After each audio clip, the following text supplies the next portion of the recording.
আশা কৰোঁ সকলো ভালে আছে। আজি 3টা এলিমেণ্ট, কোৰ এলিমেণ্টৰ ওপৰত কথা পাতিম। যিকেইটাৰ ওপৰত আমি যদি ফ'কাছ কৰোঁ তেতিয়াহ'লে আমি বাকীখিনিত ইমান বেছি মানে এনাৰ্জি খৰচ কৰি থাকিব নালাগে। সেই 3টা ছেক্টৰত যদি আমি ভালকৈ অলপকৈ যদি দুটা ষ্টেপো লওঁ তেনেহ'লে আমি সোনকালে আগবাঢ়ি যাব পাৰিম। লাগে সেইটো জবৰ ক্ষেত্ৰতে হওক, লাগে বিজনেছৰ ক্ষেত্ৰত হওক, মানে এজ এ হ'ল লাইফৰ মানে সেইটো বনাই ল'ব লাগে যে এইকেইটা কামটো কৰিবই লাগিব। কোৰ যিকেইটা এলিমেণ্ট আছে, সেই এলিমেণ্টটো প্ৰথমটো হৈ গ'ল যে আমি ক'ৰবাত নহয় ক'ৰবাত আমি হোৱাইটো বিচাৰিব লাগিব আমাৰ লাইফৰ, যে ৰিজনটো কি, কিয় আমি মানে আহিলোঁ লাইফলৈ, কিয় আমি কৰি আছোঁ যিটো কৰি আছোঁ, কিবা এটাতো হোৱাই আমি বিচাৰি ল'ব লাগিব। চব মানুহে নিজৰ থাকে, মানে ইয়ালৈতো এনেইতো নাই অহা না পৃথিৱীলৈ, তো কিবা এটাতো কাৰণ লৈ আহিছোঁ যে এইটো কাৰণ মানে এইটো মটিভ লৈ পেলাই মই আগবাঢ়ি যাম, মোৰ লাইফটোত এইটো এচিভ কৰিমগৈ। এতিয়াও ধৰি লওক 30 বছৰ, 40 বছৰ, 50 বছৰ আছে, তো সেই টাইমটোত মানে লাষ্টলৈকে মানে কি এনেকুৱা এটা বস্তু যিটো মই মানে কাম কৰি যাব পাৰিম, তাৰ লগত লাগে জব কৰি থাকোঁ, তাৰ লগে লগে মই সেইটোৰ ওপৰত কাম কৰি যাওঁ, বা বিজনেছে কৰিছোঁ বা বেলেগ কিবাই কৰিছোঁ, ছ'চিয়েল ৱৰ্কছ কৰিছোঁ। কি এনেকুৱা এটা ৰিজন আছে, কি মোৰ ভিতৰত কি এনেকুৱা এটা মানে আছে যিটো হোৱাই মই বিচাৰি পাম, সেইটোৰ পিছত মই লাগি থাকিলে মোৰ কোনো বেয়া নালাগে, ভাগৰ নালাগে। মই তাৰ কাৰণে মানে কাম কৰি গৈ থাকিব পাৰিম বছৰ ধৰি, মোৰ একো বেয়া নালাগে সেইটো। আৰু মোক সেইটোৱে এটা ইণ্টাৰনেল পিচ অফ মাইণ্ড আৰু ভিতৰৰ পৰা জয় আনে যাতে। তো সেই হোৱাইটো আমি বিচাৰি ল'ব লাগিব। সেইটো লাগিলে য'তেই নাথাকক, মানে সেইটো বহুত ইম্পৰ্টেণ্ট হয়। মানে এনেকুৱা হৈ যায় আমি প্ৰথমতে নিবিচাৰোঁ, কেতিয়াবা বিচাৰিবলৈ ট্ৰাই কৰোঁ, তাৰপৰা পাওঁ নাপাওঁ, কোনটো ডাইৰেকশ্যন গৈছোঁ নগৈছোঁ একো ঠিক নাথাকে, তাৰপিছত কি হৈ যায় আমি সেইটো বাদ দি দিওঁ। কিন্তু সি গৈ থৈ পেলাই আমাক ক'ৰবাত নহয় ক'ৰবাত আকৌ হিট কৰেগৈ, যে আমি হোৱাইটো বিচাৰি থোৱা নাই, ৰিজনটো বিচাৰি থোৱা নাই। সেইকাৰণে এনেকুৱা লাগে কেতিয়াবা যে কেলেনো আহিলোঁ, কিনো কৰি আছোঁ, এনেই আৰু গ' উইথ দ্য ফ্ল'ত গৈ আছোঁ, এনেকুৱা টাইপ মানে ফিল আহি থাকে খুব মাজে মাজে, নেগেটিভিটি আহি যায়।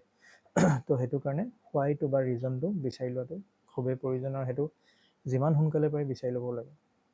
কেতিয়াবা এনেকুৱা হয় যে আমি গম নাপাওঁ যে একজেক্টলি আমি কি বিচাৰিছোঁ, বা ৰিজনটো কি হয় বা হোৱাইটো কি হয় আমাৰ লাইফৰ। তো তেতিয়া কি কৰিব লাগে, যাতে আমি এটলিষ্ট গম পাওঁ যে কোনটো দিশত যাব বিচাৰিছোঁ। যে মই যেনিবা পশ্চিমৰ ফালে যাব বিচাৰিছোঁ, তো মই জানিব লাগে যে মই পূবৰ ফালে বা উত্তৰ বা দক্ষিণ ফালেতো গৈ থকা নাই। তো এইটো জানিব লাগে যে মই কি বেয়া পাওঁ, বা কি মই নাই বিচৰা, কি ৰিজন মই ল'ব বিচৰা নাই লাইফত, যাতে মই সেই দিশকেইটাত নগৈ পেলাই এটলিষ্ট মই যোনটো দিশত যাব বিচাৰিছোঁ সেই দিশটো মই বিচাৰি পাই যাওঁ। তাৰপিছত সেই দিশত গৈ থাকোঁতেই মানে লাহে লাহে গম পাই গৈ থাকিম যে কি হয় হোৱাইটো বা ৰিজনটো কি হয়। তো সেইটো এটা কোৰ এলিমেণ্ট 1 নম্বৰ। 2 নম্বৰ এলিমেণ্টটো হ'ল সেই ৰিজনটো বিচাৰি যাওঁতে আমাৰ একদম চবতকৈ ইম্পৰ্টেণ্ট বস্তুটো হ'ল সেইটো হ'ল হেল্থ, যিটোৰ ওপৰত আমি ক'ৰবাত নহয় ক'ৰবাত মানে বহুত লাইটলি লৈ আছোঁ। তো হেল্থৰ ওপৰত আমি বহুত কাম কৰিব লাগিব লাহে লাহে, এনেকুৱা নহয় যে এদিনতে ঢেৰ কিবাকিবি কৰি দিব লাগিব। তাৰ হেল্থৰ ভাল কৰিবৰ কাৰণে অকল দুটাই মেইন পইণ্ট আছে, একদম কোৰ এলিমেণ্ট হয়। সেই দুটা হৈ গ'ল যে এটা হ'ল এক্সাৰচাইজ কৰিব লাগে, এটলিষ্ট ডেইলি 10 মিনিট হ'লেও, কাৰ্ডিঅ' বা ৱেইট ট্ৰেইনিং যিয়ে ভাল লাগে, বা খোজকঢ়া, যিটো মুঠতে পাৰি আৰু 5 মিনিট 10 মিনিটৰ পৰা ষ্টাৰ্ট কৰিব লাগে, মেক্সিমাম 20 মিনিট বা আধা ঘণ্টা ডেইলি এক্সাৰচাইজ এটা লাইফত ইনক্লুড কৰিব লাগে। তাৰপিছত আহি গ'ল ডায়েটটো হৈ গ'ল প্ৰথম। যদি আমি বহুত বস্তু কমাবলৈ যাব নালাগে, কাৰণ বহুত দিনৰ পৰা খাই আছোঁ ধৰি লোৱা, তো এইটো মানে কাম কৰিবলৈ টাইম লাগিব। তো সেইকাৰণে আমি কি কৰিব পাৰোঁ যে প্ৰথম আমি টাইমত খোৱাটো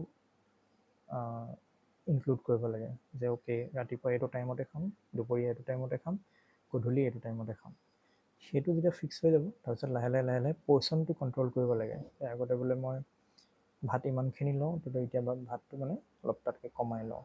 তেনেকৈ মানে ডায়েটটো লাহে লাহে ভালকৈ কাৰ্বছ, প্ৰ'টিন, ফেট, ফাইবাৰ, তেনেকৈ মানে সেইখিনি বস্তু আমি এড কৰি যাব লাগে। সেই দুটা কোৰ এলিমেণ্ট হেল্থৰ কাৰণে। 3 নম্বৰ পইণ্টটো হ'ল আমি নেগেটিভিটি আঁতৰাব লাগিব, মাষ্ট বি। মানে আমাৰ চাৰিওফালে ইমানেই নেগেটিভ মানুহ থাকে, আৰু থাকিবই সেইটো। তো আমি কি কৰিব লাগিব তাৰ কাৰণে, ছেল্ফ কনফিডেঞ্চ বিল্ড কৰিব লাগিব। আমি কিছুমান সৰু এচিভমেণ্ট ল'ব লাগিব নিজৰ, বা সৰু কাম কৰিব লাগিব যিবিলাকে আমাৰ ছেল্ফ কনফিডেঞ্চটো বুষ্ট কৰে। আৰু প্লাছ আমি আমাৰ ব্ৰেইনত প্ৰডাক্টিভ বস্তু ভৰাব লাগিব, পজিটিভ বস্তু আমি এড কৰিব লাগিব, যাতে সেই নেগেটিভখিনি সোমাবলৈ জেগা নাথাকে।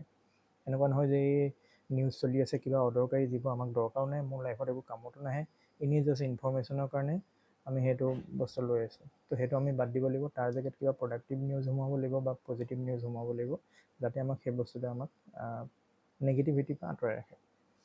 3টা মেইন পইণ্ট। প্ৰথম হৈ গ'ল হোৱাই, ৰিজনটো বিচাৰিব লাগিব, এটলিষ্ট কোনটো দিশত যাম আমি সেইটো জানিব লাগে। ছেকেণ্ড হৈ গ'ল হেল্থ, যাৰ কাৰণে এক্সাৰচাইজ আৰু ডায়েটটো অলপ অলপকৈ আমি ডেইলি ৰুটিনত এড কৰিব লাগিব। 3 নম্বৰ হৈ গ'ল নেগেটিভিটি আমি লাইফৰ পৰা বাদ দিব লাগিব, লাহে লাহে কমাব লাগিব। পজিটিভিটি এড কৰিলে নেগেটিভিটি লাহে লাহে নিজে কমি যাব। সেই 3টাই আছিলে। Thank you. মোৰ লাইফত এইকেইটা মই এড কৰি পেলাই বহুত ধুনীয়া ৰিজাল্ট পাইছোঁ। তো ইউজ কৰি চাবা, ভাল লাগিলেতো ভালেই। নেক্সট ভিডিঅ'ত লগ পাম। Thank U.